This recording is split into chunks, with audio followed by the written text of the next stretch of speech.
নির্বাচিত জাতীয় সংসদ সদস্য জনাব ডক্টর খন্দকার মোশাররফ হোসেনের নাম প্রস্তাব করছি। ত্রয়োদশ জাতীয় সংসদের সভাপতি নির্বাচিত হয়েছেন বিএনপির জ্যেষ্ঠ নেতা ও সংসদ সদস্য খন্দকার মোশাররফ হোসেন। আজ বৃহস্পতিবার বেলা 11টায় প্রথম অধিবেশন শুরুর পর তাকে সভাপতি মনোনীত করে সংসদ নেতা তারেক রহমান তার নাম ঘোষণা করেন।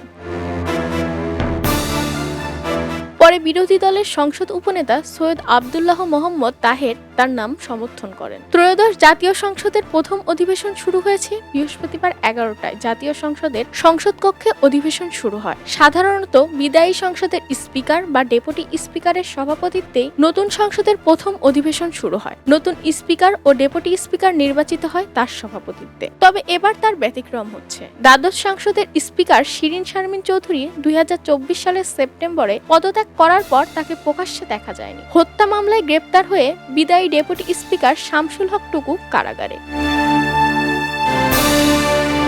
এমন পরিস্থিতিতে আজ সংসদ কক্ষে স্পিকারের আসনটি ফাঁকা রেখেই শুরু হয় অধিবেশন। অধিবেশন শুরুতে সংসদ সচিবালয়ের সচিব কানিজ মাওলা কার্যক্রমের সূচনা করেন। এরপর শুরুতে পবিত্র কোরআন তেলাওয়াত করা হয়। কাবরি মোহাম্মদ আবু রায়হান তেলাওয়াত করেন। খবরের কাগজ, নিখাত, নির্ভীক, নিরপেক্ষ।